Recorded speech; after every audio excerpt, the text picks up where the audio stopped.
because of Winn-Dixie, Chapter 23. "Save the sandwiches!" Gloria Dump yelled to me. "Save the punch!" "I got my dog pictures!" screamed Sweetie Pie. She went running around, tearing them off the trees and the chairs. "Don't worry," she kept shouting. "I got 'em!"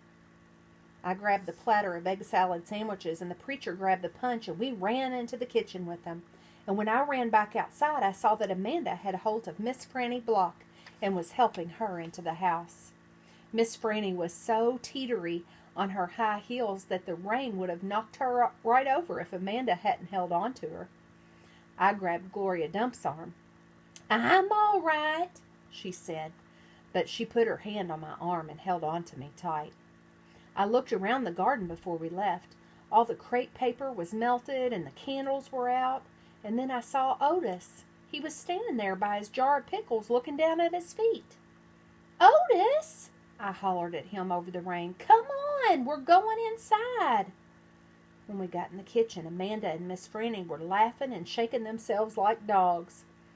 "What a downpour," said Miss Franny. "Wasn't that something?" "That came right out of nowhere," said the preacher. "Woo-wee!" said Gloria. "Dog!" squawked Gertrude. I looked at her. She was sitting on the kitchen table. The thunder was really booming and cracking.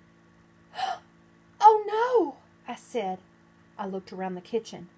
"Don't worry," said Sweetie Pie. "I saved them dog pictures. I got 'em right here." She waved around her wad of magazine pages. "Where's Winn-Dixie?" I shouted. "I forgot about him. I was just thinking about the party, and I forgot about Winn-Dixie. I forgot about protecting him from the thunder."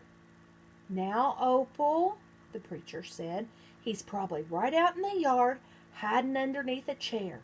Come on, you and I will go look." "Hold on," said Gloria Dump. "Let me get you a flashlight and some umbrellas." But I didn't want to wait. I went running out into the yard. I looked under all the chairs and around all the bushes and trees. I called his name real loud. I felt like crying. It was all my fault. I was supposed to hold on to him, and I forgot. "Opal?" I heard the preacher call. I looked up. He was standing on the porch with Gloria. Ann Dunlap and Stevie Dewberry were standing there too. "Your guests are here," the preacher said. "I don't care," I hollered. "Come on up here," Gloria Dump said.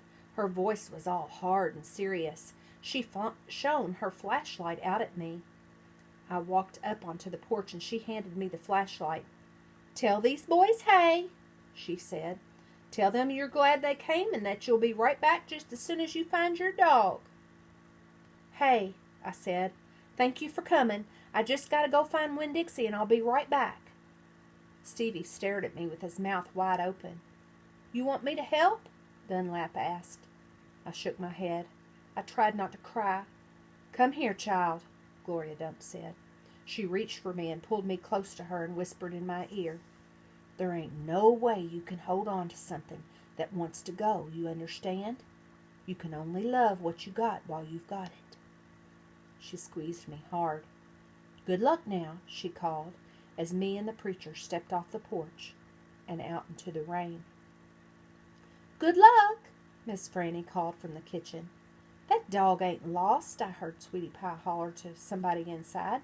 "That dog's too smart to get lost." I turned around and looked back, and the last thing I saw was the porch light shining on Dunlap Dewberry's bald head. It made me sad, him standing on Gloria's porch, his bald head glowing. Dunlap saw me looking, and he raised up his hand to wave at me.